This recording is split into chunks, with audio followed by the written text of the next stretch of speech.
সবাই কেমন আছো? আশা করছি সবাই ভালো আছে। তো আমিও ভালো আছি। তো এখানে দেখতেই পাচ্ছ একটা পুজোর ভিডিও। তো কী পুজো সেটা জানতে হলে আমার পুরো ব্লগটা দেখতে হবে। তো পাশে থাকো, আমার পুরো ব্লগটা দেখতে থাকো।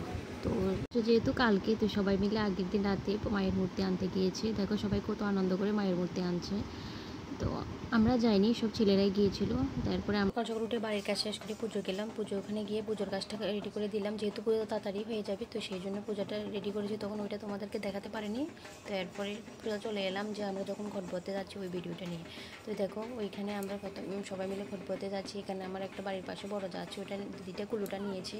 তো সাথে আমরা অনেকজন আছি, কাকিমণি, দিদি, আমার যা 2-3টে দেওর আর আমার ভাগিনা আছে। তো আমরা সবাই মিলে যাচ্ছি। দেখো ঘট ভরাতে একে একে সবাই মিলে আমরা নদীতে নামছি। নদীতে গিয়ে পুরোহিত আছে আমাদের সঙ্গে। তো সবাই মিলে নদীতে গিয়ে কী করতে হবে, এখানে কী নিয়মকানুন আছে ওইগুলি তোমাদের দেখাবো। আর এদিকে দেখো সবাই মিলে কী যে আনন্দ করছে, তার কাছে খুব ভালো লাগছে। যারা বাজনা বাজে তাদের থেকেও বাজনা নিয়ে তারা নিজেরাই বাজিয়ে ফেলছে। খুব আনন্দই হয়েছিল পুজোর মধ্যে। গিয়ে অনেকটা নিয়ম আছে, তো ওইগুলি তোমাদেরকে দেখানোর চেষ্টা করব। তো তোমরাও দেখতে থাকো যে ওখানে গিয়ে আমরা কী নিয়ম কানুনগুলি পালন করি।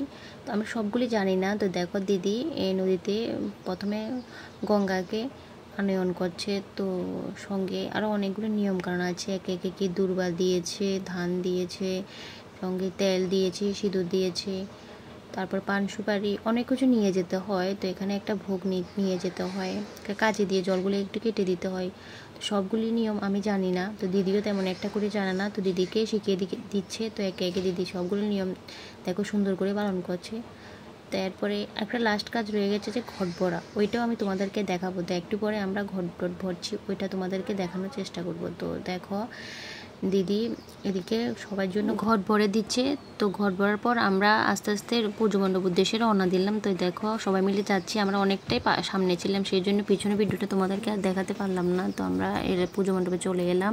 তো তারা সবাই বাজনা যেখান থেকে শুরু করেছিল ওখান থেকে আবার এসে এখানেও বাজানো শুরু করে দিয়েছে।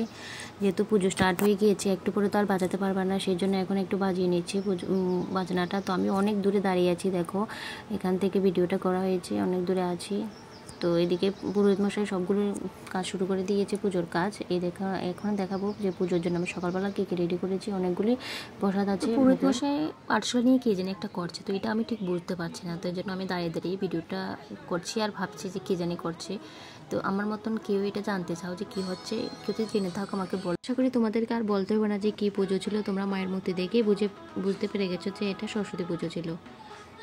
আমাদের বৌভাতের জন্য কত বছর পুজোটা করা হয়নি। ওই দিনে এত রোদ উঠেছিল যে ভিডিও করতে আমার অনেক কষ্ট হয়ে গিয়েছে। তো দেখো পুরোহিত মশাই কী করছে তোমাদেরকে দেখাচ্ছি।